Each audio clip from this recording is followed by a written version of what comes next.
This material has been reproduced and communicated to you by or on behalf of Deakin University in accordance with Section 113P of the Copyright Act 1968. The material in this communication may be subject to copyright under the Act. Any further reproduction or communication of this material by you may be the subject of copyright protection under the Act. Do not remove this notice.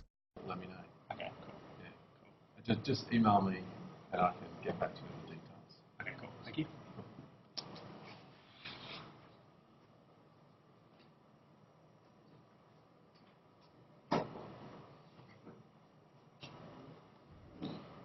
All right.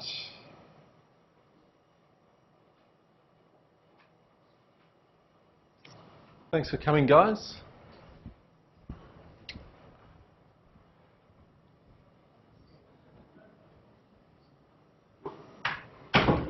Policy instruments today.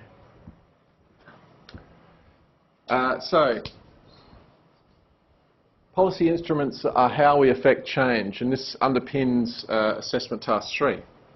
So Assessment Task 3 is about the Water for Victoria policy, and what you'll be doing is evaluating your particular environmental problem against Water for Victoria to see how or if Water for Victoria caters for your environmental issue. Can you work with Water for Victoria to inform how you might deal with your particular environmental problem?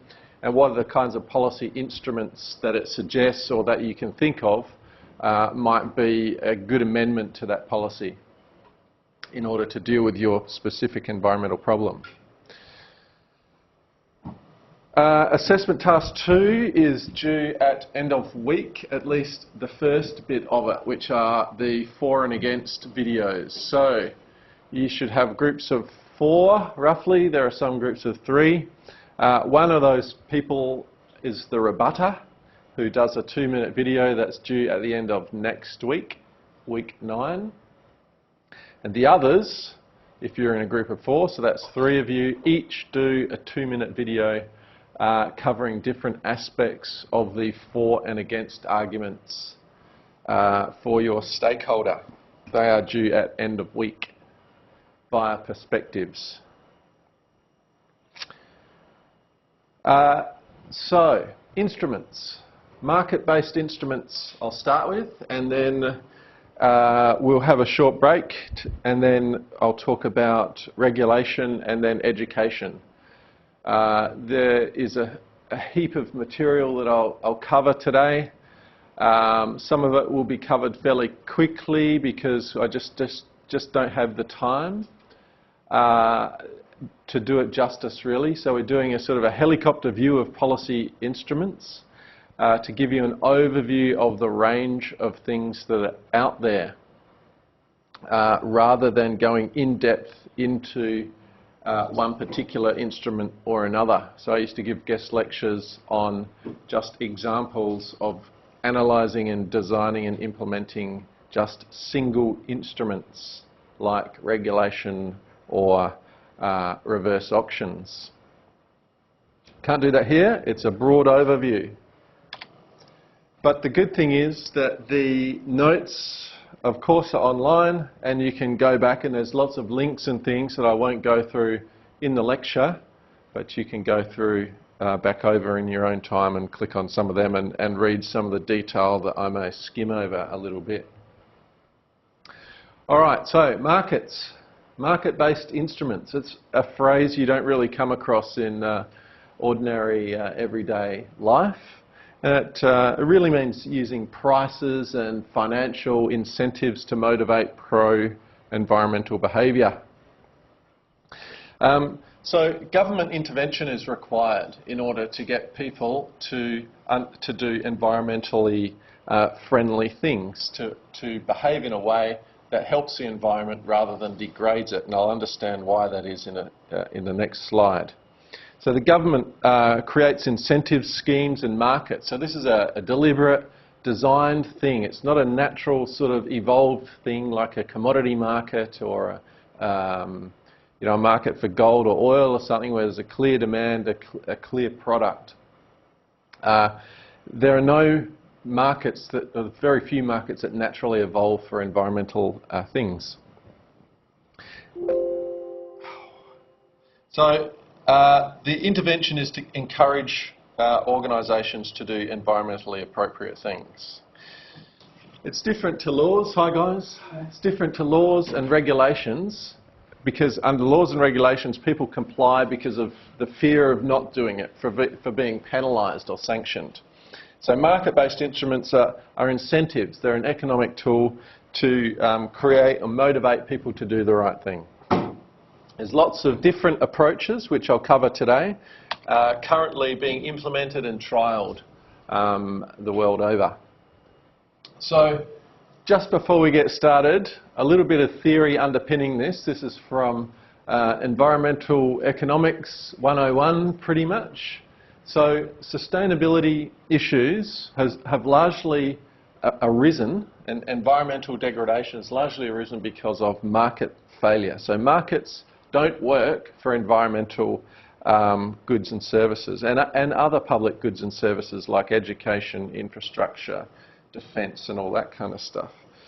And that is, well, market-based instruments are an attempt to correct the market failure and to get markets working for the environment instead of against them. And so the reason for this, I'll use the mouse so that people watching the video can see as well, except this mouse is nuts, is that goods and services in the economy and the environment can be classified as either excludable or rival, and rival. So excludable means, can we realistically stop people from accessing a good or service if we want to? Is that possible? And rival means, if I consume a good or service, does that exclude someone else from consuming it as well? So with private goods, things like an ice cream or a pizza or clothes, if I consume the ice cream, then someone else can't because I've already eaten it, it's gone, so it is rival. Is it excludable? Yes. People just can't walk up to my freezer in my shop and take ice creams because it's against the law. Things that are non-rival are things like protection from fire. So everyone's protected from fire by the fire department, the CFS or the Metropolitan Fire Service. So we can exclude people from that. Is it rival? No, because if I access the fire brigade, you can also access it as well, pretty much at the same time. Now, environmental goods and services are different. So they are not excludable. That means we can't realistically keep people from enjoying the benefits of nature. A nice view, clean air, clean water, a walk in the park. We can to a certain extent, but it's difficult. So that means they're not excludable. Some are not excludable. But some are rival. So we can't really exclude people from going fishing or from digging up gold or a range of other things. But those things are rival. They're called common pool resources. So if I use them or if I dig them up and sell them, then someone else can't. And then there's things, goods and services that are called public goods. So these are not rival. If I use it, you can too. And they're not excludable. We can't keep people out. So these are really hard to manage because they're not rival and they're not excludable. So that's why we have markets that come in and we set up policies and regulations around these goods in order for the markets to work to conserve them. Another term I'll use is this thing called an externality. So an externality is something that's free to a business, an organisation or an individual. So it doesn't occur on the bottom line of the cost sheet or the budget of a company. So it's the ability of companies to dispose of waste in a stream, to emit pollutants into the air, and so on. So the disposal of this waste, or even receive benefits, so you can have an externality benefit. So these are free things from nature that we don't have to pay for. And what market instruments do, and regulation, is try to internalise the costs of those environmental degrading activities. So usually they're free, the company that does it or the person that does it doesn't have to pay the true cost of those environmentally bad actions. So there's two broad categories. So one is price-based measures, where we look at fees and charges as incentives, and the other is quantity-based measures. So in that way we set goals to achieve in terms of environmental outcome rather than incentives, rather than prices. So price-based measures provide a bit more certainty as to the costs of something. So it might be the disposal of hard rubbish or the use of taking a ton of rubbish to the dump. But quantity-based measures provide certainty as to the environmental outcome. So you're pretty sure you're going to achieve an environmental outcome by setting a quantity-based target, but you're not so sure if you just set an incentive for people to do the right thing. You know they're going to do more of the right thing, but you don't know whether you're going to increase the target so much. So we're trying to harness the power of markets to improve sustainability. And they also provide flexibility. So because these are economic incentives, companies, individuals, they innovate, they use their know-how and position of advantage in the corporate sector, access to technology and so on, to actually try and achieve the environmental objectives at lowest cost. So that's important. So I'll now go through a whole range of different price-based measures to start with, and then a couple of the main quantity-based measures. So subsidies first. Subsidies make products available more cheaply than they would have otherwise been to encourage adoption. So these are usually pro-environmental activities or technologies that are subsidised by the government. So the government pays part of the cost. And it's usually under the idea underpinning this is that the government pays because they're paying on behalf of society. You and I receive the benefits, the public benefits, and so the government pays for these benefits. They're used when the costs of doing these environmental behaviours is higher than the users can realistically be expected to pay. So the technologies are there, but they're not being adopted because they're high. Think of solar panels when they first come out. So they're pretty high, even battery storage now. So the costs are still quite high without an appropriate subsidy. Electric cars is another example I'll go through a bit later.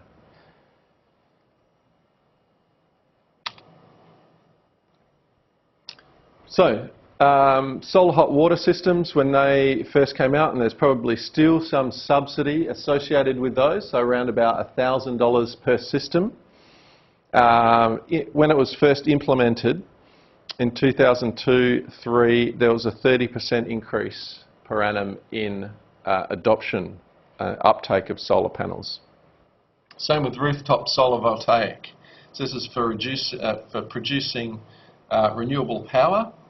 So there was a range of different subsidies that came in at various parts of that. It was quite complicated for the user, but there was, of course, free power generation. So your power that you bought from the grid was less. There was a feed-in tariff, so the government paid a certain amount of cents per kilowatt hour of renewable power that you put back into the grid. So when I first got solar panels in about 2008, the feed-in tariff was about 52 cents per kilowatt hour. Now it's about, I don't know, is it about 11 cents per kilowatt hour or something like that?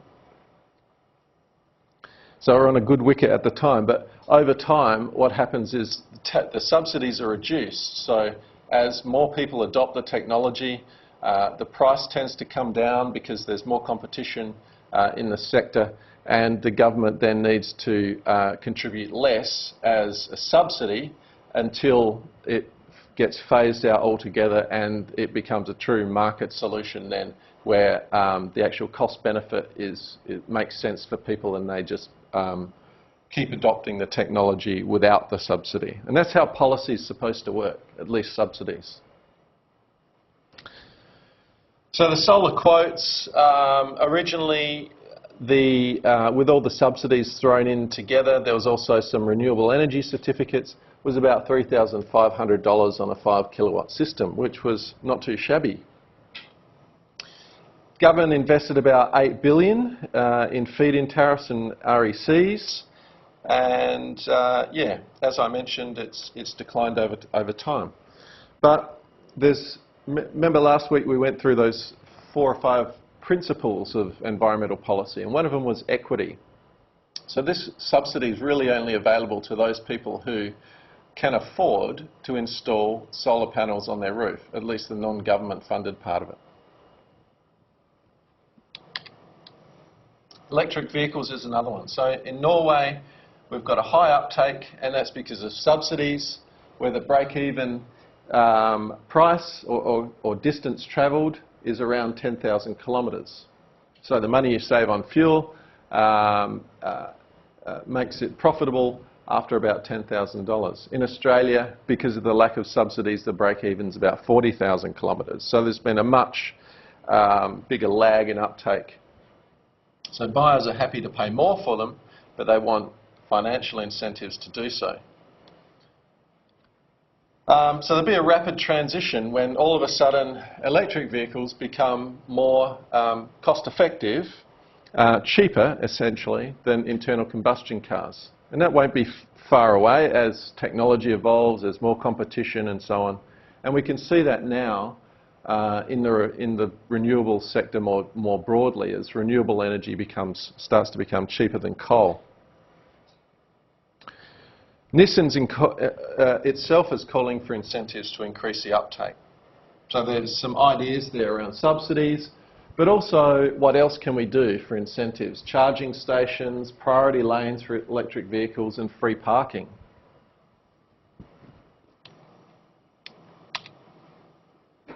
There's other sorts of subsidies that are around, including grants. There's a range of different grants available for environmental activities like fencing off streams for doing water quality, salinity, weed management, conservation works, protecting native vegetation on private land.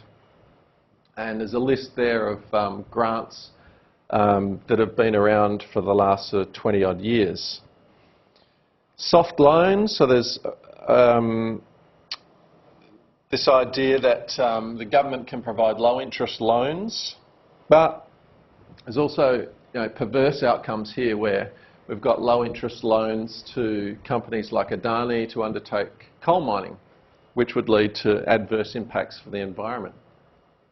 And the Chinese Belt and Road Initiative, which is another a loan program, very, very large scale, about $2 trillion to countries to build infrastructure, which could also have adverse environmental outcomes done wrong. Also bounties, things like fox bounties there. So for control of a feral pest, $10 per fox.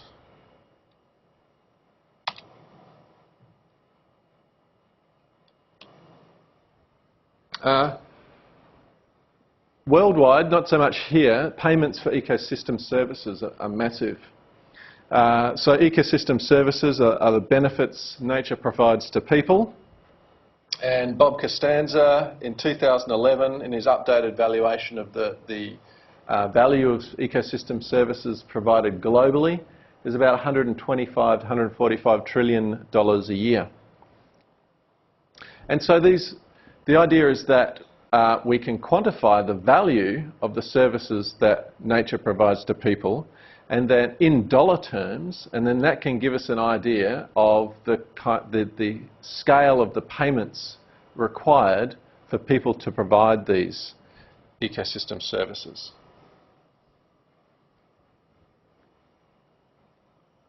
There's an example there of the ecosystem marketplace.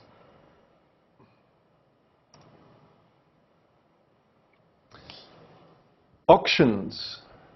for conservation contracts. So this is a conservation contract is a landholder, a private landholder, promising to undertake some environmental works on their property, such as getting cattle out of creeks or fencing off an area from livestock, or revegetating, or controlling weeds and so on, controlling erosion.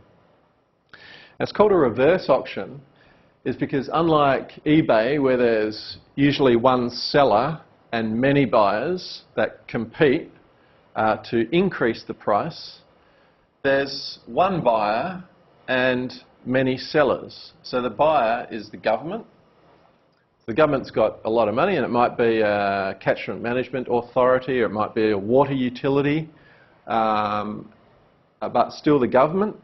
And then landholders bid in a market, in an auction, for these contracts. So the contract being a sum of money to do some environmental works on my property. So what happens is landholders understand the priorities of the buyer, the government, and let's say it's water quality. Okay, well then they say, well, I've got a creek going through my property.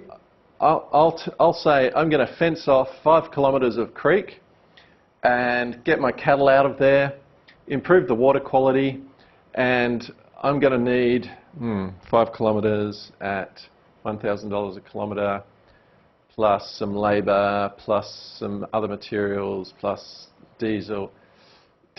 $12,000. I'll do that for $12,000. So the landholder says, all right, well, what are my costs here? How much money do I actually need to do this environmental work? And then they say, all right, well, I'm going to make a bid. Here's my actions.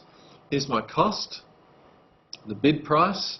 And they submit that then to the reverse auction. The government then gets all their bids together from the different landholders that have submitted them, and decides which ones they'll fund. They've only got a limited bucket of money, and they go through the list, rank the bids in order of cost effectiveness. So they work out what the environmental benefit of each bid is and what the cost is, and then they rank it. Cheapest amount of environmental benefits. So divide benefits by cost. And then they go through and fund them until they run out of money. And that's an efficient process, theoretically, because it gives an incentive. You don't want to raise your price too high, because that might price you out of the market. You won't get funded. So you don't want to sort of rent seek. So you're trying to get a bit of extra cash out of the government, because you risk not being funded. And that's how it works. But it might be inefficient, might have thin markets, so it's only a few people bid, so you don't really get cost-effective cohort of bids. People might collude. You and I might get together and say, all right, well, if you add on $1,000, I'll add on $1,000, and the whole price increases. So people rent seek in that way. The winner's curse, all these cool sounding problems with auctions. The winner's curse is, okay, instead of $12,000 for this fencing, in order to make sure I get this contract, I'm going to say I'll do it for $8,000. But in reality, I can't do that for $8,000. And when it comes down to it, I'd never actually do it, because it's going to, I just can't do it. It's too expensive. I haven't got enough money to do it. And so the environmental benefits are never delivered.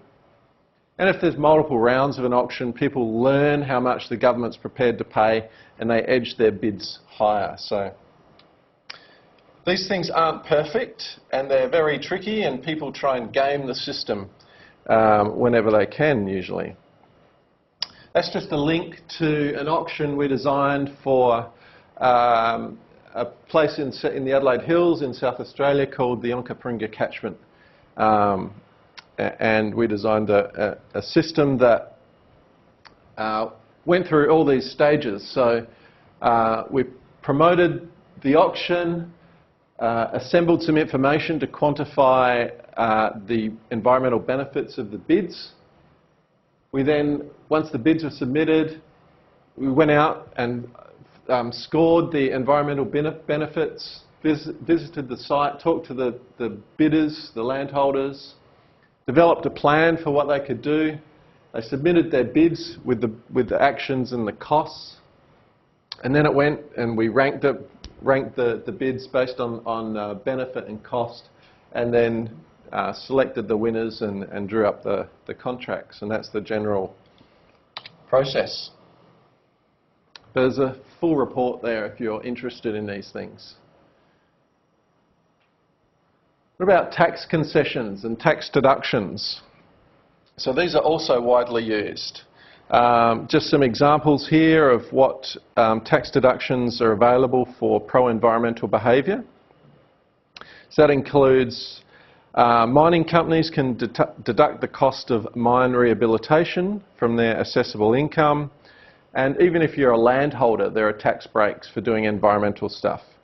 So you can put your remnant vegetation on your property under a conservation covenant. That's a thing that goes on the title of your land that says this can never be cleared. It's under an agreement. If you donate to an environmental organisation of $5,000 or more, you can claim that, and you can also gift property to environmental agencies, and you can get capital gains tax breaks.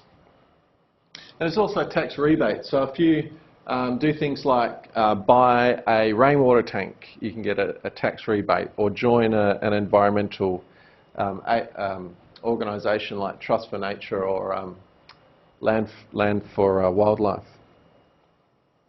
So that's an incentive to do pro-environmental behaviours. But there are also lots of perverse subsidies around. These are subsidies that cause environmental harm. There's lots of subsidies to encourage agriculture, and expanding agriculture leads to land clearance and erosion and salinisation and biodiversity loss and so on.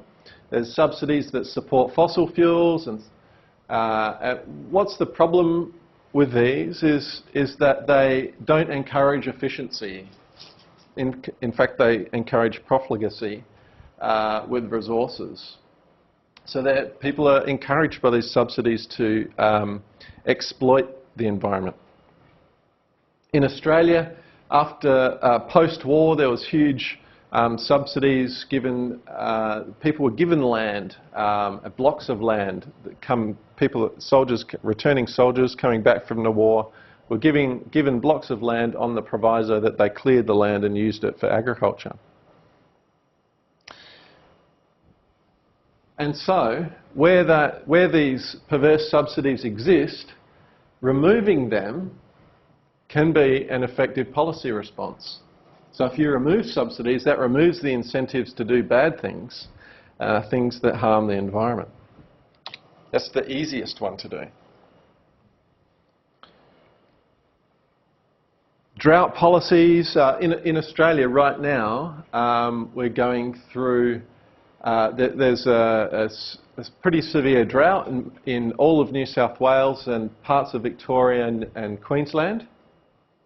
And in Australia, what we have here is a thing called exceptional circumstances payment, where if farmers can demonstrate hardship, then they get a payment that's roughly equivalent to New Start allowance. Is that what it's called? Unemployment benefits? It's not a lot of money, but it might be enough to get you and your family by in times of hardship. There's also a package where individual farmers get $12,000 upfront payment at the moment.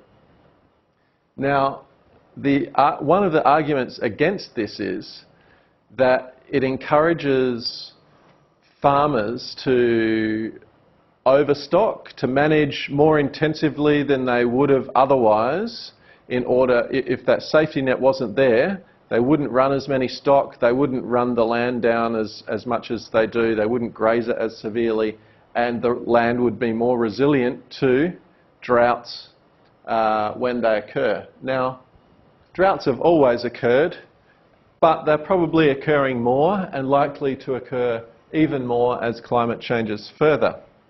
And so these the argument against these subsidies is that they discourage farmers from actually adapting to an increasingly variable and risky agricultural enterprise. What about charges? So this is the polluter pays principle from last week. It internalises costs of pollution. Applied for a variety of purposes, raises revenue to cover the administrative costs of policy. It disincentivises pollution. It's an incentive to reduce the damage caused by your activities. Yeah, and the most effective ones are the ones that are a little adaptive and variable and sensitive to the amount of degradation being caused. So households are charged a flat fee for waste disposal, but on the other hand, industry is charged a sliding fee. So if you've got 1 tonne or 2 tonnes or 10 tonnes, the fee changes. Some examples I'll show of variable charges shortly.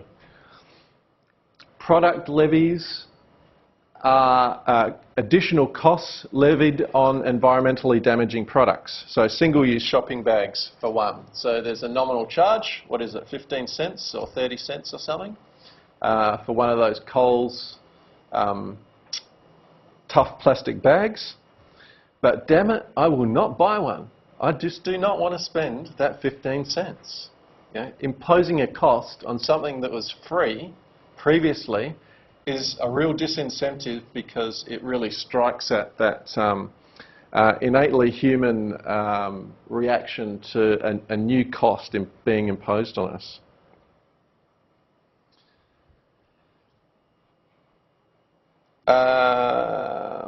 So there's an example here of disposable crockery and cutlery in the city of Castle. So even though these things cost about 2 cents to make, there was a tax of 20 to 40 cents per item on cups and plates and cutlery for its disposal. So it led to big changes in the uptake of these things. So people, instead of using these disposable ones, people would either bring their own or hire a glass or glass plates and steel cutlery and things. And other innovations like French fries served in a waffle cone rather than a disposable plastic or paper, whatever. And they reduced rubbish by 500 tonnes a year. So these things work.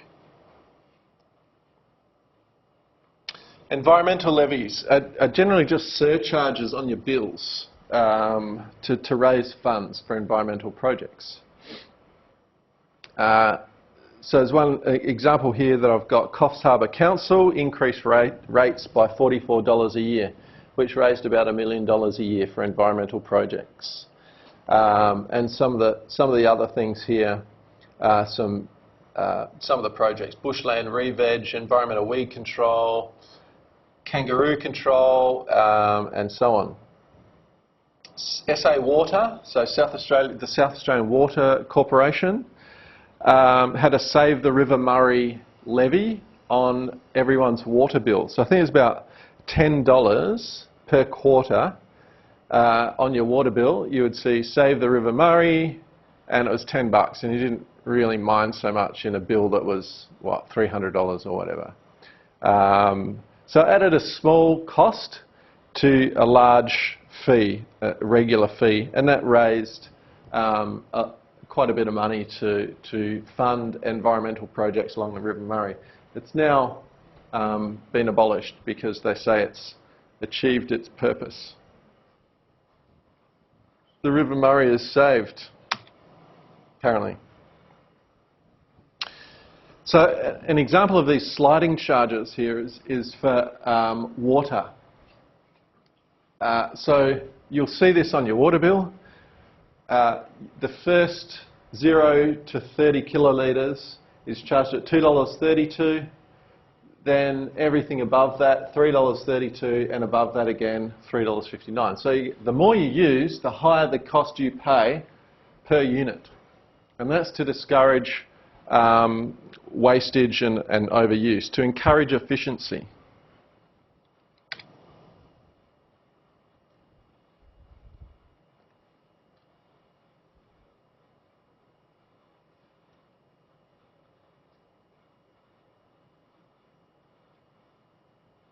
I guess that example is around water charges.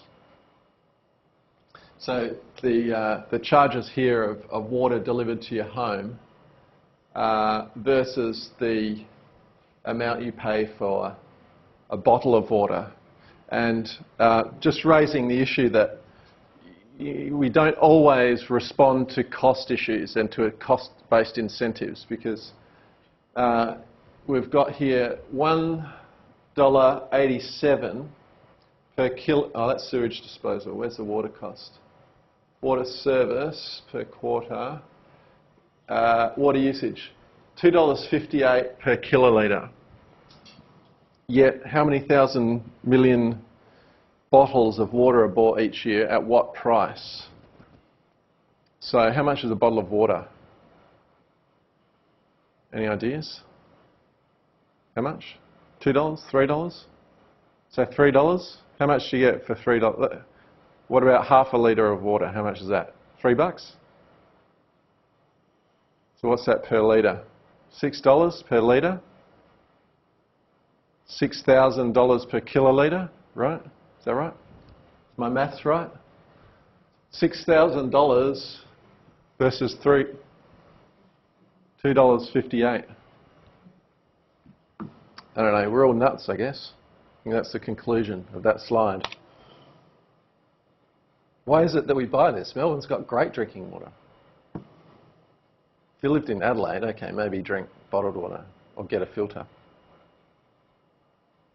Anyway. Charges on output, so emissions charges. Depends on the quantity and or quality of effluent discharge. So this is emissions in terms of pollutants into the air and pollutants into water.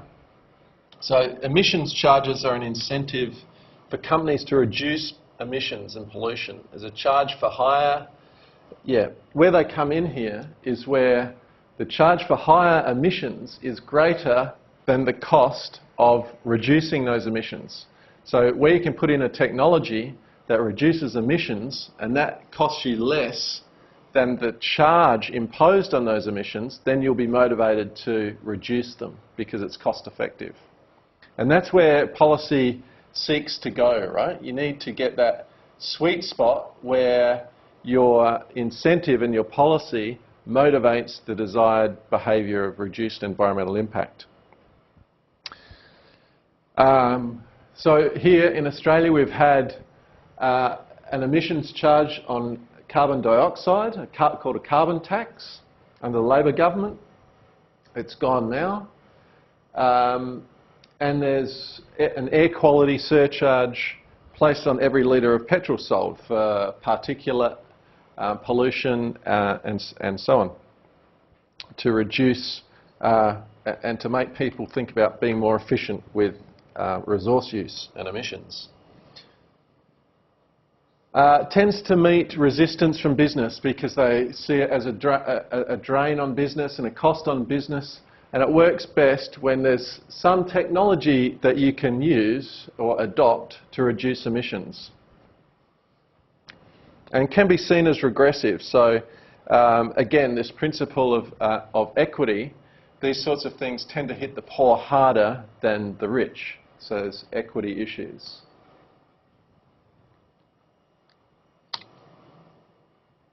Royalties. So these try to incentivise getting optimal value from the product, value adding. It's a charge for users. Remember that table of excludable versus rival goods? This is a charge for common pool resources. So when companies harvest public resources, goods and services that belong to all of us. And these are things like timber from public forests and minerals. And the royalties come about where they are payments for the quantity of resource harvested and mined. So in Australia, a few years ago, we had our treasurer do a review of the highest priority tax reforms in Australia. And this minerals resource rent tax was right up near the top, if it wasn't the number one.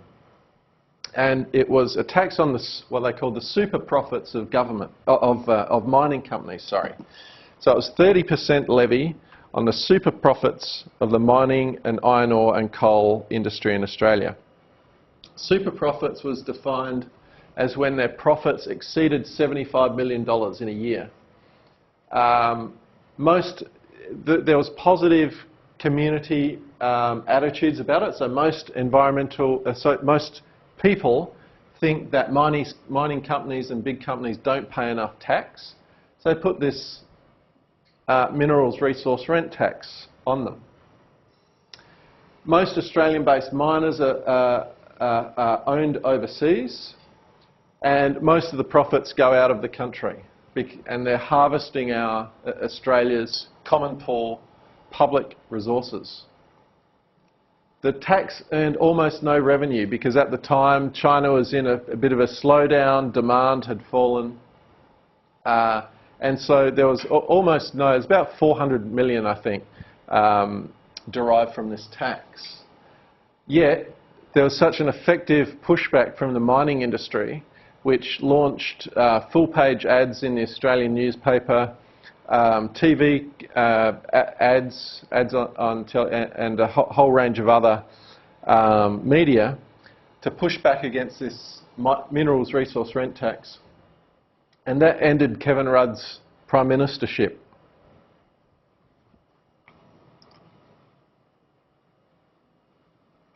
Seems to be always environmental policies that brings down PMs at the moment.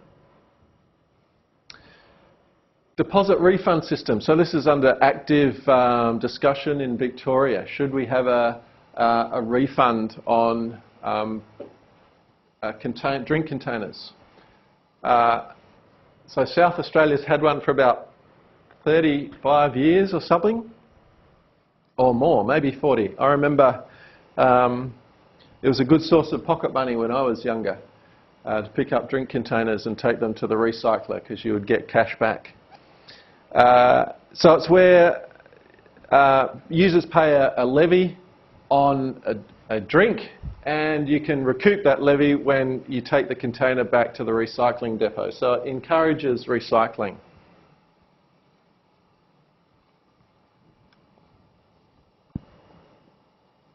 There's other sorts of products that these sorts of things have been applied to as well, including there's a cash for clunkers policy where you can trade in your old car and you can get a refund on it, and some other examples here, motor vehicles in Scandinavian countries, lead acid batteries and tyres in the US. So it motivates people to take the product back to, or at least recycle it, if not take it back to its source. In fact, some of the larger computing companies, I think even Apple, are thinking about full product life cycle systems where they take responsibility for a product throughout its life cycle. So you can, once you're done with it, if you don't sell it, you can upgrade and you can take your old one back and they'll recycle it appropriately.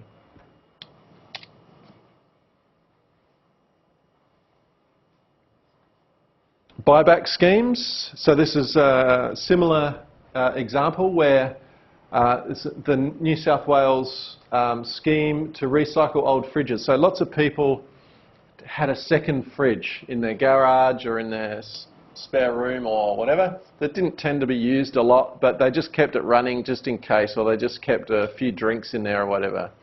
But all the time it was chugging away. It's an old fridge, it was inefficient, probably leaking and using up a whole heap more power and therefore producing greenhouse gases than it needed to. So they put in this rebate system where you take your fridge back, they would even pick it up for free, and they'd give you $25 for the fridge. In addition to that, it'd save you $300 a year in electricity from not having it running. And they recycled nearly 60,000 fridges, saved nearly 500,000 tonnes of CO2. That's the equivalent of 1 year of Australia's entire emissions, CO2 emissions. Recycled metals, got rid of these nasty chemicals out of the environment and saved nearly $18 million on electricity bills for the participants. Performance bonds. So this is a sum of money that is charged by the government, kept in trust when a very risky activity is undertaken. So here's an example of dredging the bay, Port Phillip Bay. So the Port of Melbourne Corporation, who are doing the dredging, had to pay a $100 million performance bond. So this really focuses the mind of the company that's paid that bond, because if they muck it up and cause environmental damage, then the repair of that damage will come out of that bond. And it's a way of getting those costs paid up front if they are to occur. It really focuses the agency doing the activity, makes them manage risk because they want that money back. And there's an example there on Landline about performance bonds. All right. Last few minutes on quantity-based measures. So all those price-based measures were things that provided incentives, financial incentives in different ways for organisations to behave in environmentally benign or positive ways. Quantity-based measures are more about where you've got a hard limit that you don't want to breach, where you've got a target or where you've got a cap, you don't want to go over it. So you set quantity-based measures to ensure that that doesn't happen. You can also combine these with financial measures. So you can set credits and allow those credits to be traded. But really it's about setting, the focus of these is about setting the cap on environmental harm or resource use. So some of the uses: to manage resource allocation, transfer rights on the use of resources, promote uptake of environmentally friendly goods, and limit damage to the environment. So offset schemes are a quantity-based measure. So underpinning these, there's generally regulatory or legal limits that are set, and then the policy revolves around achieving those limits. So what happens here is that there's a limit imposed. Let's say there's a law which is in place that prevents any more broad-scale clearing of native vegetation. If you need to do a development which has to involve the clearance of native vegetation, then you need to provide an offset for that damage. So you have to provide the equal and opposite benefit. So you might need to revegetate a different area that has some biodiversity or water quality value. And it's not like for like. So if you just wreck a hectare of, or if you clear a hectare of mature ecosystem, and then you say, all right, well, to replace that hectare, to offset it, I'll go and plant another hectare. Well, it's not like for like, right? Because that'll take years to grow, and it won't ever give you the same ecological value that the original had. So it might be, if you clear 1 hectare, you have to replace 100 hectares. And there's a real art in designing and, designing the offset ratio.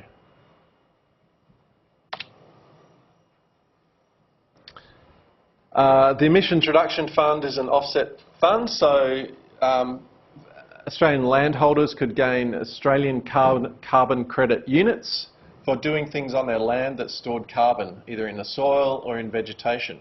So if you did, let's say, a hectare of land that stored X amount of tonnes of CO2, and you get a certain amount of carbon credits, you can then sell that to an electricity company or an oil company or a petrol refiner or whatever that needs to offset its carbon emissions in order to reach a goal.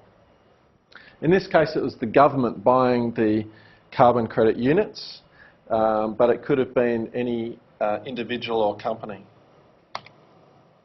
Bushbroker is one that works in Victoria. It's an offset scheme like for native vegetation I was describing before.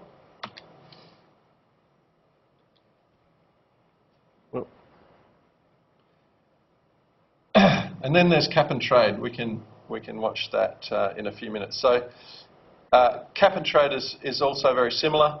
You've got a cap, let's say, on water diversions in the Murray. We allocate water to individual landholders, and then we say no more water can come out, only these allocations.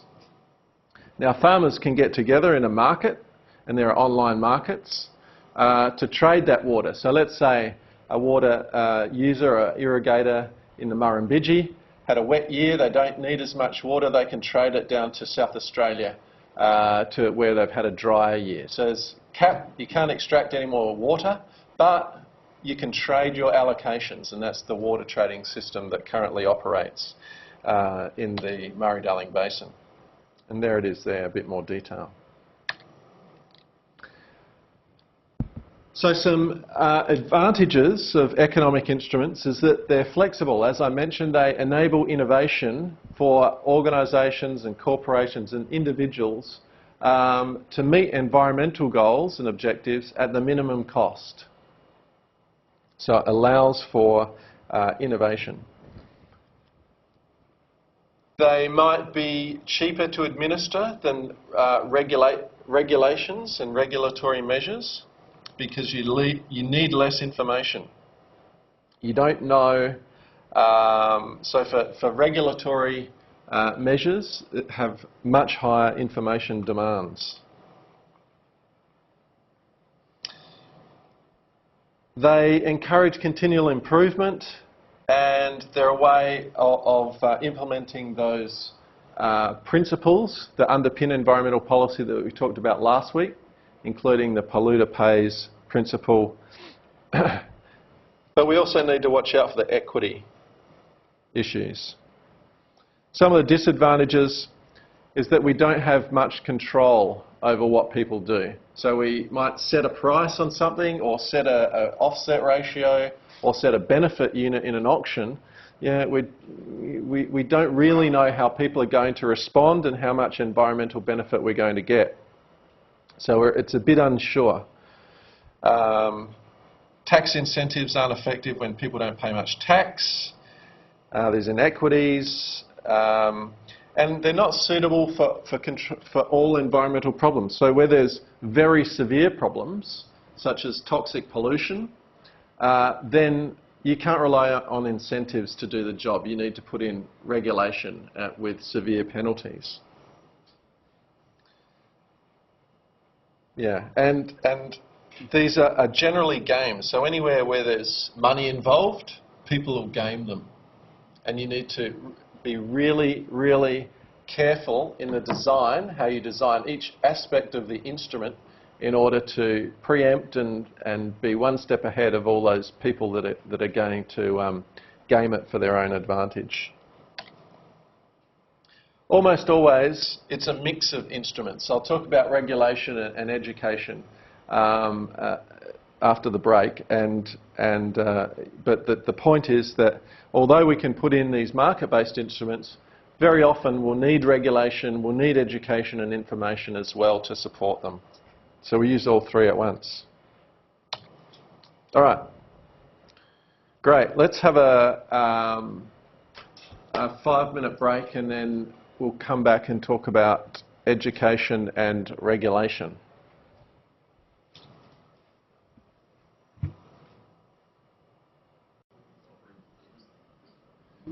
move now into laws and regulation. So we looked at incentives, which is the carrot, and regulation is more like a stick. But they're trying to get to the same goal. All right.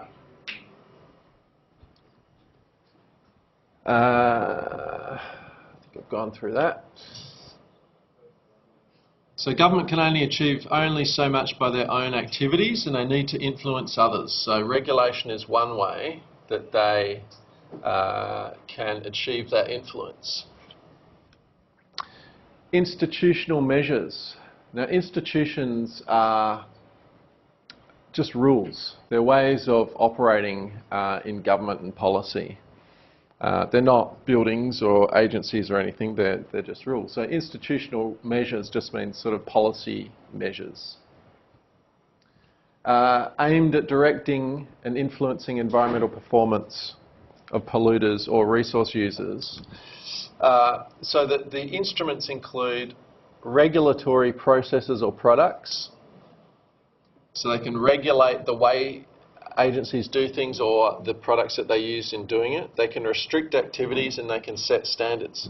So this is a coercive or a command and control measure, a more top-down approach rather than incentives or education, which are more bottom-up approaches. They rely on influencing behaviour through incentivising behaviour.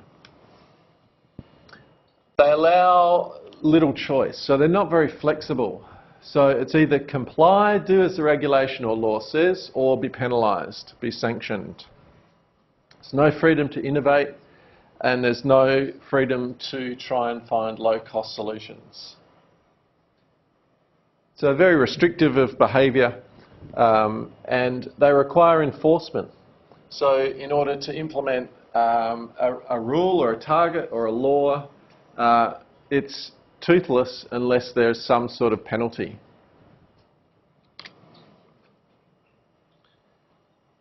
Types of instruments. So there's sort of three ideas here. So we've got a definition of regulation. So a rule or directive made and maintained by an authority.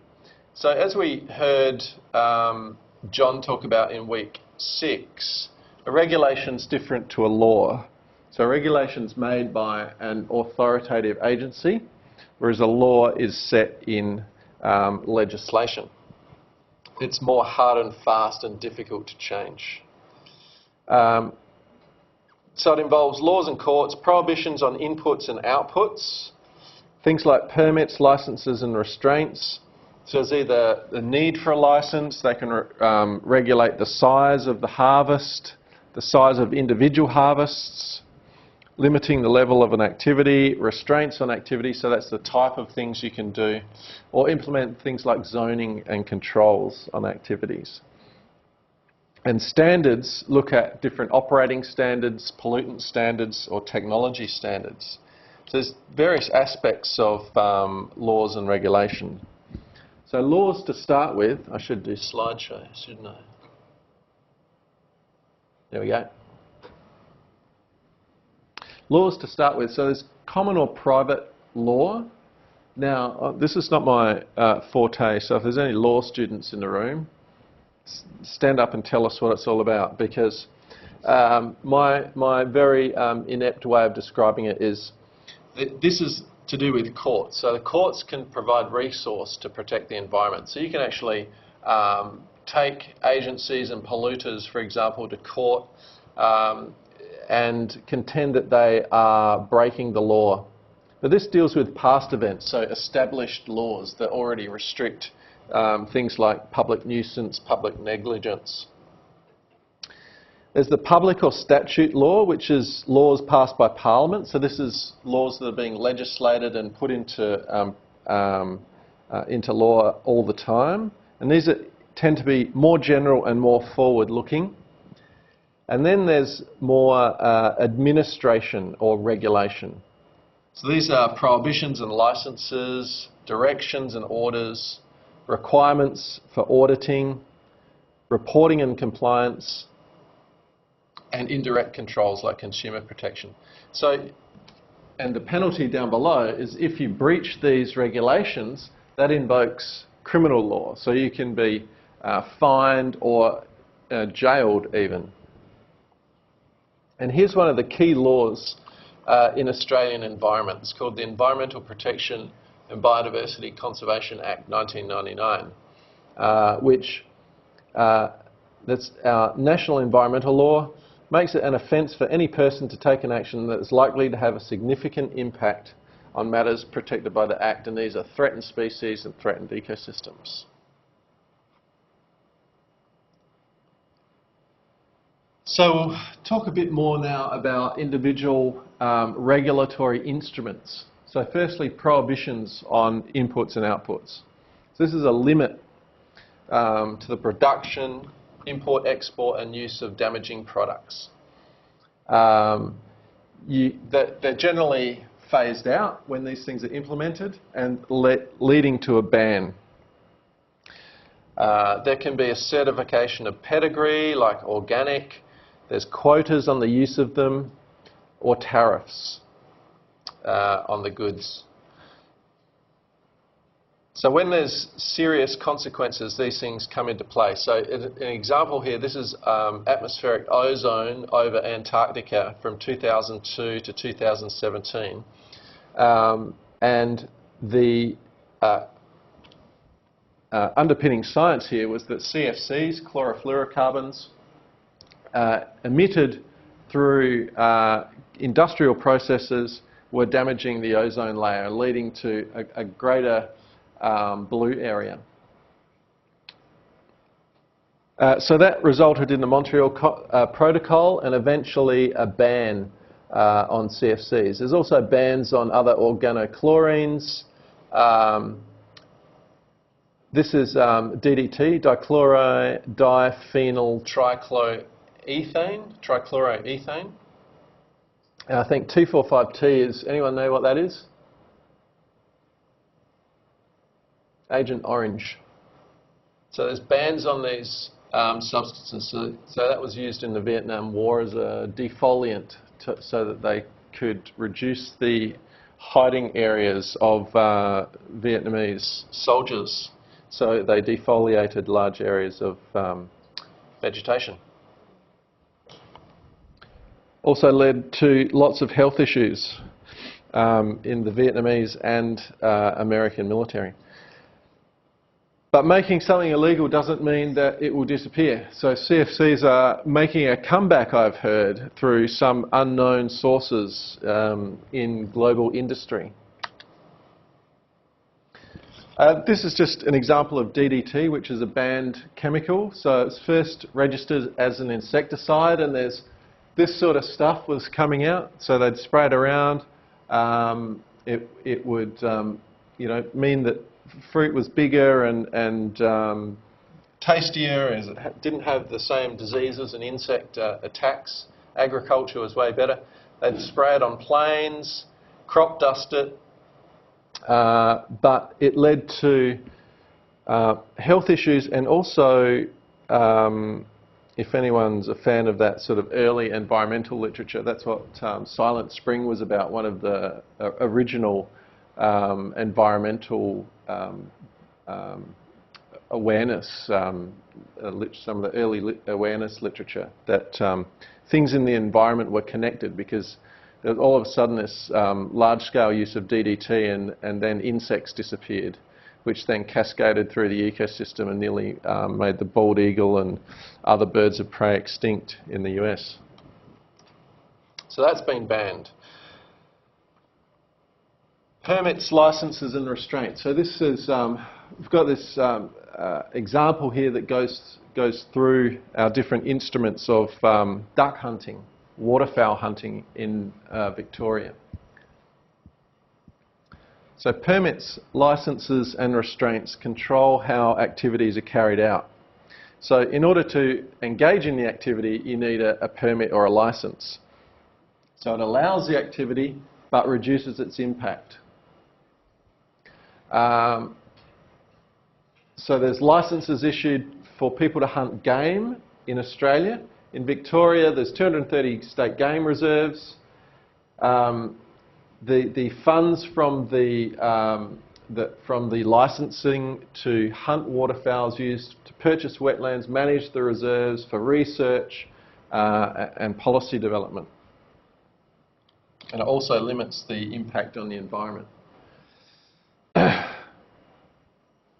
So licensing. So there might not be necessarily a maximum number of licences, but it's a market friction approach. So it slows down the activity because you know, you have to get a licence and it's got a cost, and you might have to do training, and you have to go through identification tests. All these things have a cost. The licence itself, you've got to join a Field and Game Australia. That's another $100.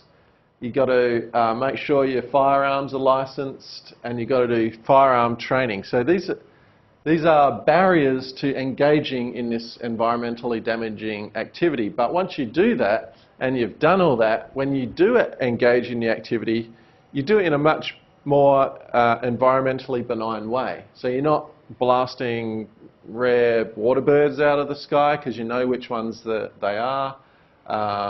You're not, you know, you're doing it safely and so on.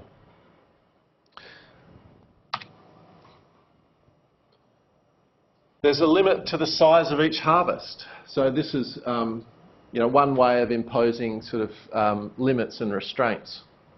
So again, not a maximum number of licences, but the size of each harvest you can limit. So yeah, for recreational activities like fishing, there are bag limits, and you see these on the pier if you're going fishing off a pier, how many individuals of each species that you're permitted to take.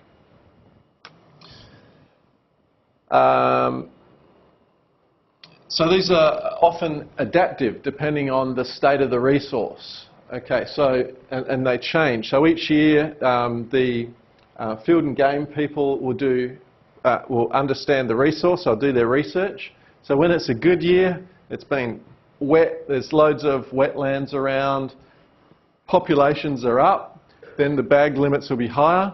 When it's a dry year, they haven't reproduced so well, then they'll drop the bag limits to make sure that there's not a huge impact on the remaining birds. We can limit the size of the total harvest. So instead of the individual harvest, we can limit the total harvest. And we can do that by limiting the number of licences that are available. So that's green-lipped and black-lipped abalone, for which there are licences. And each licence has a total limit assigned to it. So they know how many licences there are and the size of each licence, so they can precisely limit the harvesting of the total resource. Typically applied to a commercial industry like abalone. Whoops, sorry. Why is that doing that? Okay. So it's a fishery worth $37 million. There's 71 licences.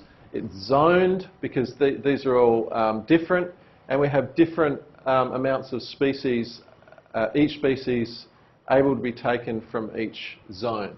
So this avoids, on our common pool resources, the tragedy of the commons. So when we've got common pool resources, no one owns them, they're not excludable, and so there's nothing stopping people from using it all up until it is no longer there and the species goes extinct.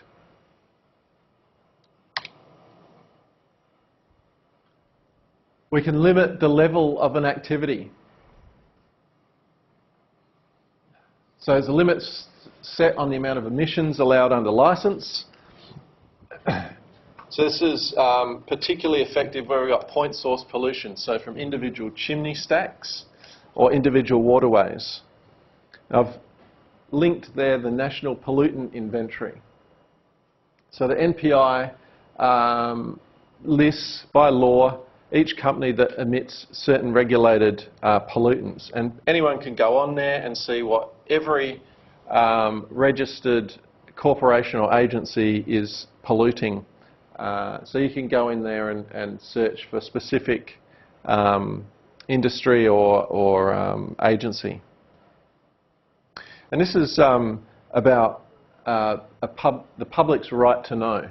So it sort of links to education and information. So in this NPI, provides information on what pollutants are being released into the environment and thereby puts pressure on the polluter to reduce it because of its reputational issues and corporate social responsibility issues. There's a video there on the NPI as well that you can watch. We can have restrictions on individual activities, so that's limiting when or how they're done. So for waterfowl hunting, we have an open season, and it's not in January or February because that's when they're sort of fledgling and molting. It's not in September through to December because they're breeding. So it's around here when the population's a bit more robust, the young birds are out of the nest, and the population is least pressured. So the activity is restricted as to when hunting can occur. And also that goes down to the time of day. So depends on the time of day. So half an hour before sunrise to half an hour after sunset is when you can hunt.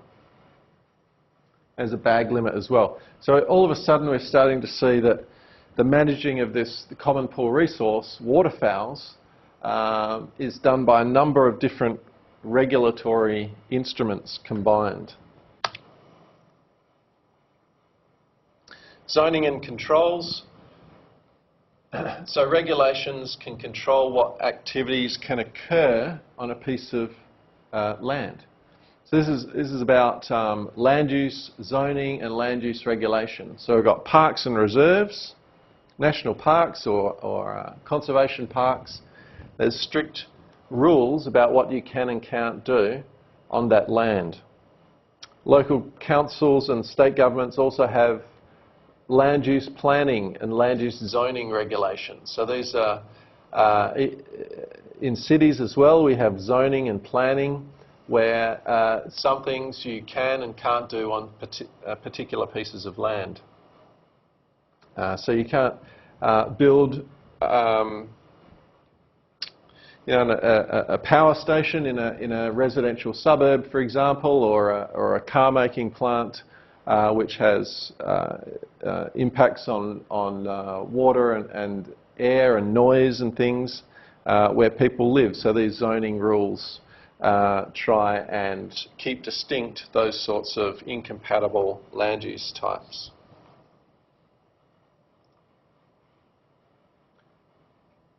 Operating standards. So these are standards or levels or codes of practice which must be met by different activities. So forestry, for example, need to leave buffer strips and filter strips around waterways. And there's different levels to which these measures must be put in place. So different waterway classes and different geography, slope and risk. So where there's a higher risk for different waterways and wetlands, then you need a bigger buffer. And that's an industry code of practice. Often these things are developed by the industry themselves in order to ensure that they're operating at a more environmentally considered way. Emissions and pollution. So standards for what your car, for example, can emit. Each car, out of its tailpipe, so discharge licences. These are also around sort of point source pollutants into waterways And of course, the classic here is the Volkswagen scandal, where it was a deliberate manipulation of the car software that detected when it was hooked up to the machine that detects the emissions. It would reduce those emissions, but when it was operating on normal use on the road, the emissions were actually about 40 times higher than what was in the lab. What was the penalty for that? $2.8 billion criminal fine and $18 billion in rectification costs. So these have real impacts on commercial enterprises. Technology standards. So phase out of incandescent globes, full flush, half flush toilets, water efficient shower heads, replacing halogen lamps with LEDs. So these use about 50 or 60 watts of energy, and these use about 4 or 5. So it's a way of bringing in, or unleaded petrol as well. So bringing in new technologies that have a less severe environmental impact.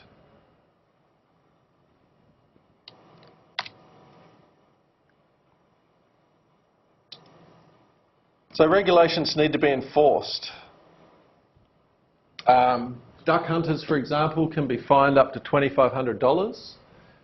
Fisheries, they can confiscate your vehicle, your boat. These are fairly severe penalties if you breach regulations and standards and so on.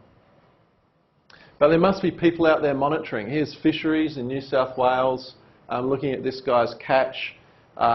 These guys have got caught. This one's smuggling birds. This one's trying to, I don't know, sneak something through customs or whatever. So this is enforcement, some of the enforcement around environmental laws, which is key to the regulatory instruments. Some of the advantages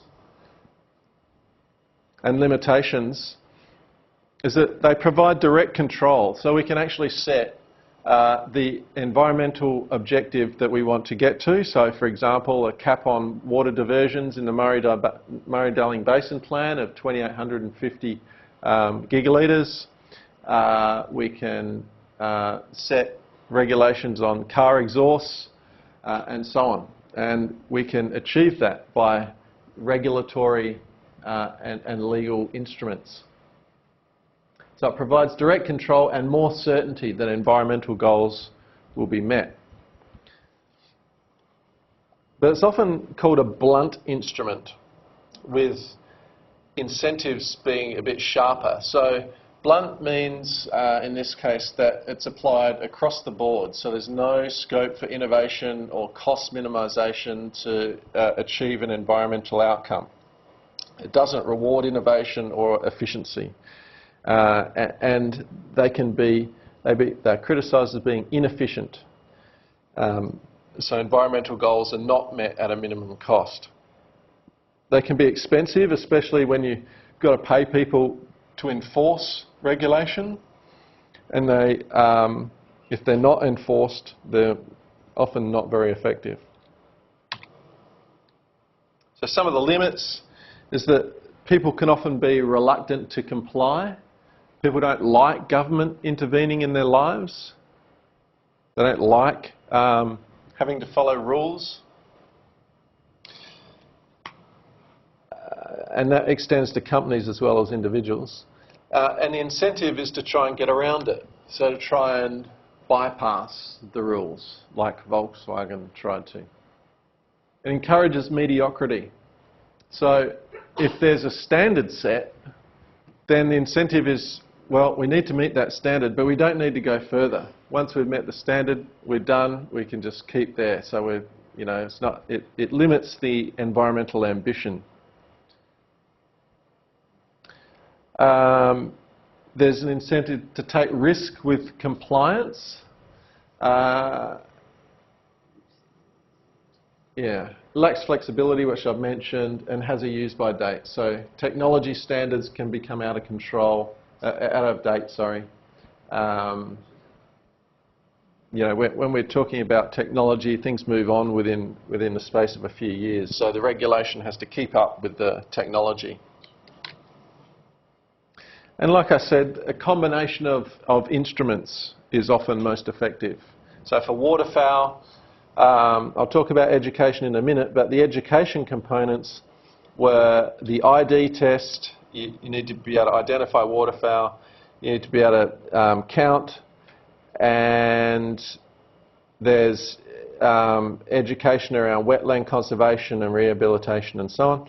And then the regulation, there was zoning, so different zones had different rules. Total harvest size, there was bag limits. I talked about the abalone quota.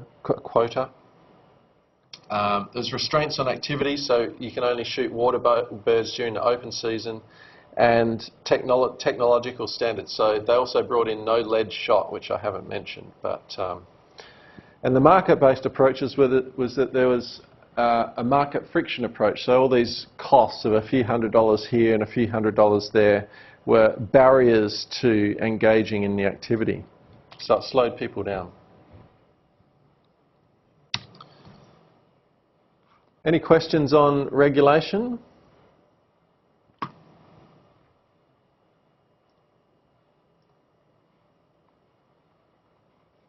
Hard day at the office today, but we've got 2 down and 1 to go. The last one's on education and information. Our last family of instruments. Wow, you will have learnt so much. It's amazing.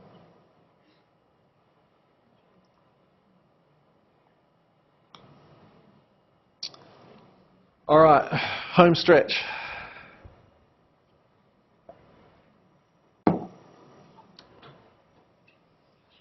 So this is about making people aware of environmental outcomes and persuading them to do the right thing. So it's not really financial, it's not forcing them to do anything, it's telling them, educating them, providing them with information and awareness raising to hope that they change, that new information changes their attitudes and that they'll make better choices. So education is required no matter what environmental policy we're dealing with, whether it's bringing in a new law or a new regulation or a new environmental incentive package. People need to know about it and understand it. But it's also an instrument on its own. Okay. So much effort goes into changing attitudes of groups and individuals to gain their support, but it's often slow. So it can take ages, years, decades to change people's views, values and attitudes. So we start off, we educate our kids, we teach them about the environment in the hope that when they're older that some of these values will translate into their later life. It's a long-term and uncertain strategy, education. And often for the environment, we need to do things more rapidly. So information and education for moral suasion or persuasion or influence. So it's an important and widespread component of sustainability policy. If people know that their behaviour is having an adverse environmental impact, they'll often change their behaviour to do things in a more environmentally benign way, if they're aware of it, even if it involves a cost to them. So if we think about our own behaviours, we often do things in a more pro-environmental way, if we know about them, even if they have a small cost to us, because it makes us feel better. And we know that we should do it, so we do. And I mentioned before these right-to-know laws. So this is about providing information, and just the simple act of making that information transparent and available, like the National Pollutant Inventory, encourages a more environmental, pro-environmental behaviour. So if companies know that they have to put their pollutant information online and anyone can access that, that in itself is a motivation to pollute less. These are pretty cheap to implement. Just building a website and passing a law. They require less enforcement. Eco-labelling is another one. So it informs consumers about products, the environmental consequences of their consumer choices.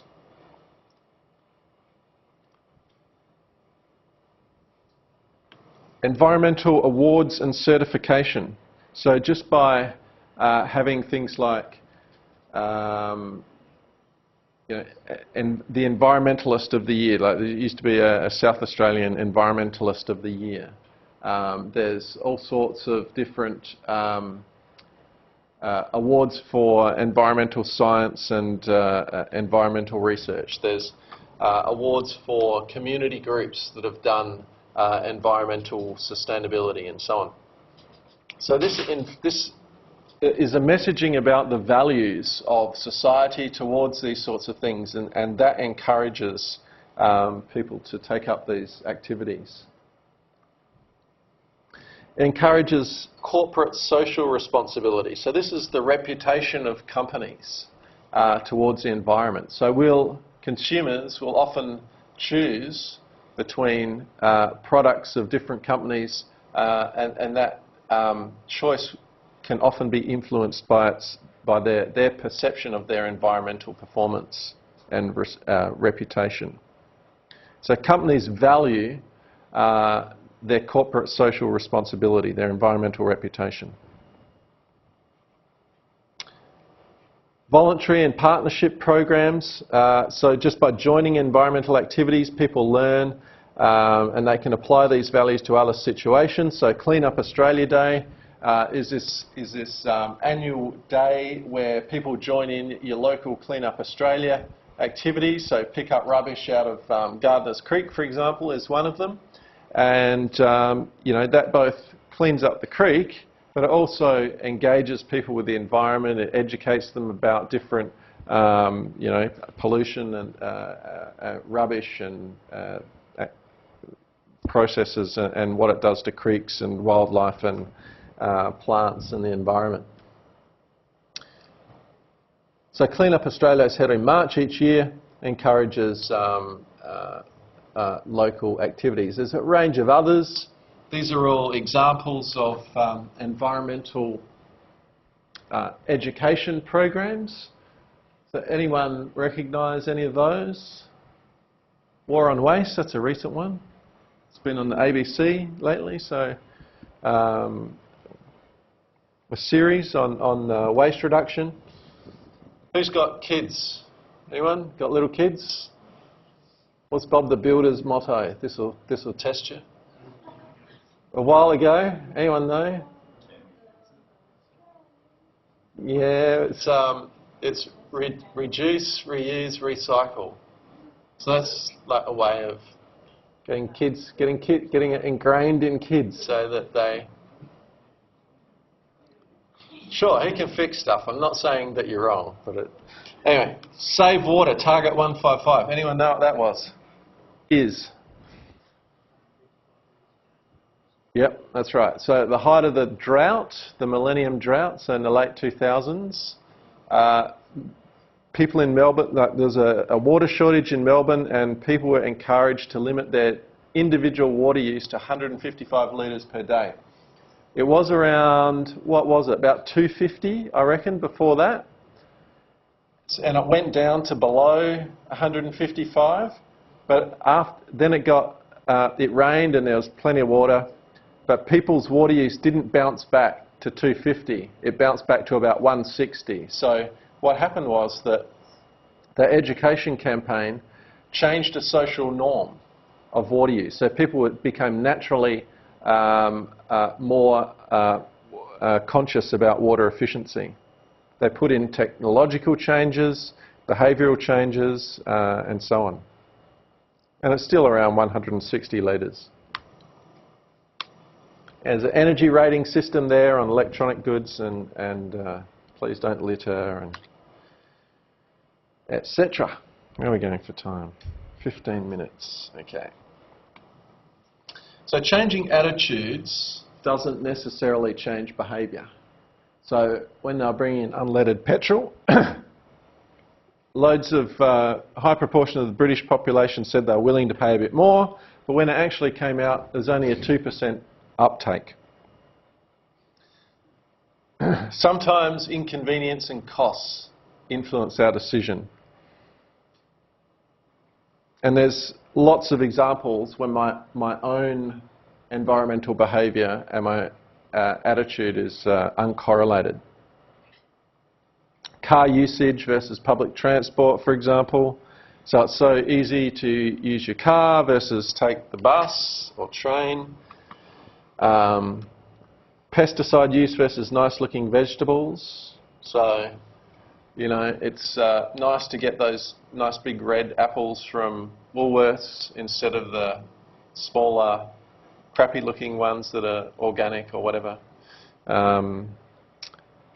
Forestry versus wooding feature, eating meat despite the environmental impacts of beef in particular. Plastic shopping bags, recycling. So the list goes on. Lots of things that we actually know are environmentally damaging, yet due to convenience, due to cost, due to laziness or whatever, we don't make those individual behaviour changes. So some advantages and disadvantages of education and information. So it's a quick method of disseminating information. It's very quick to get the message and information out there, particularly with social media these days. It may be cost effective. So we just made a video on the Sustainable Development Goals and used kids to get the message across on the different goals. So we had probably 4 or 5 year olds talking about the different Sustainable Development Goals. Made a video, probably cost 2 days' work.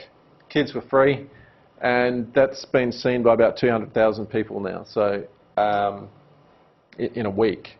So it's quick and easy and cheap.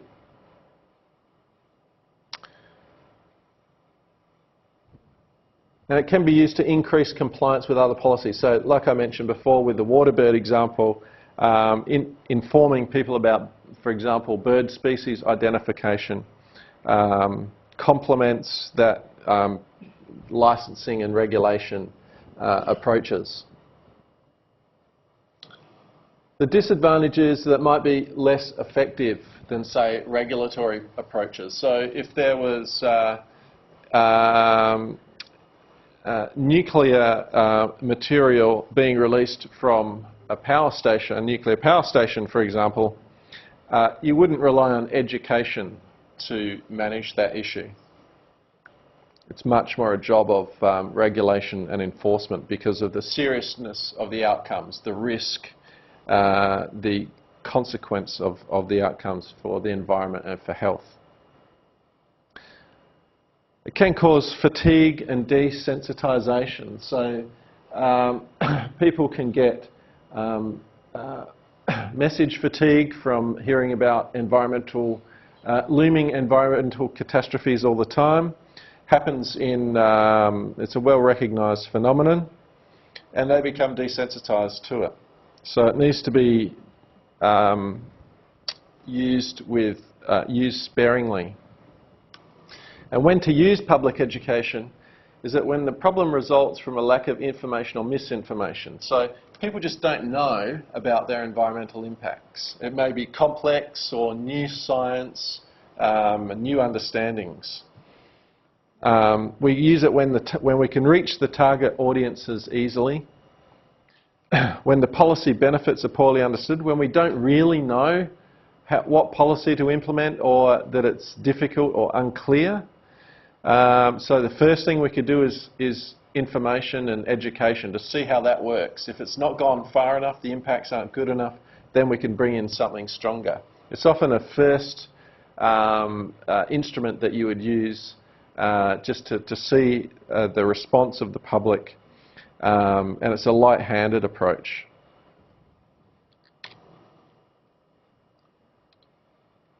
It's more efficient and cost-effective to change behaviours rather than attitudes. So, yeah, this is a disadvantage of education. So often a regulation will change attitudes themselves. So there's an example there about smoking in the workplace. So a survey of Melbourne people on their attitudes to workplace smoking bans before the ban and after the ban. So just the act of implementing the ban itself led to an increase in the acceptance of attitudes towards smoking bans. So it changes the social norms. The social norms is the common behaviour and things in a society. It's the commonly accepted attitudes and behaviours. And if everyone else is doing it, then we'll do it as well. That's the social norm. So when social norms are changed, we change the behaviours acceptable by a community. So this is super powerful, actually. So when you change social norms, you can contribute to solving pretty big global problems. And that paper there in Science talks about some of these, how to use social norms for solving some of these large global issues. Yeah, but it can be virtuous or vicious cycle. So it can have positive feedbacks or it can have negative feedbacks. So essentially it's people preferring to behave the same way as other people. But you know, it depends what people are thinking about a certain issue. So if your belief is that electric cars are a passing fad, you're worried that there's not going to be enough charging stations, then your behaviour will be, well, I'm going to stick with a petrol-based car. I'm not going to buy an electric car. But if your belief was petrol cars will disappear soon, well, I better get on board. It's going to be difficult to get hold of petrol. Then I might not want to buy a petrol car. I might say, oh, I think I need to buy an electric car. So if others are also thinking in the same way, and the signalling and information coming out of policymakers is in that same direction, okay, electric vehicles are the next biggest thing, we're going to put up all these charging stations and so on, that can have a virtuous cycle where it changes people's attitude, they adopt more, and then that snowballs as more and more people follow them. And that's an example of how it happened in Copenhagen with cycling as a response to climate change, which I won't go into. How much time we got? 5 minutes. Okay, so trade magazines are a big influencer, especially in the professional sphere. So professional planners or engineers, economists, all read trade magazines. If you can get stories, or even scientists, we have our own trade magazine called The Conversations, say, people that work in science. So I'll read that. If you can get articles in those sorts of trade magazines, then that can influence the behaviour of professionals. Yeah, I guess these just some steps on what influence or how people decide to take action. So different steps here. So recognising the threat, deciding to take action, whether you perceive yourself to be effective, can I actually make a difference, the likely outcome of the action, is it going to be successful, and the consequences of that action, will it actually help? So all of these things determine people's likelihood of actually deciding to take action. Do they understand the threat? Can they decide to take action? Will they be effective? What's the likelihood that we're going to have an outcome, and what the consequences are? I don't think I'll go through those individual aspects of that. Whoop. So why don't people act? Why is that going backwards? Why don't people act? So Kevin Rudd Australian Prime Minister in 2007 said, "Climate change is the greatest moral, economic and social challenge of our time." Other international important people have said the same thing. Barack Obama, Pope Francis, Ban Ki-moon, who's head of the UN, who was head of the UN. So why is it so hard to get people to act, for example, on climate change? So this article here explains that there is some influence here of how the human brain is made up. So the human brain is what they call a get-out-of-the-way machine. It reacts to immediate threats quickly, responds quickly to immediate threats. It doesn't understand long-term, uncertain risks. It can handle those less well. So what it can deal with is short-term loss aversion and optimism bias. We think we're going to be okay, but we want to avoid loss. But when the costs come way into the future, we discount them. So the costs being the impact on climate change on the Great Barrier Reef, or on our ability to produce enough food, or the occurrence of drought or so on. That will come into the future. It's 2050, 2100. We're not going to worry about that today. And that's why there's been a barrier for people to change policy and behaviour on climate change often. And with that, I shall leave it. So we talked about market instruments, regulatory instruments, and educational instruments. And these are the things that you'll need to come back to and think about in the context of Assessment Task 3. How can I implement these things within Water for Victoria to address our environmental problem? Thank you.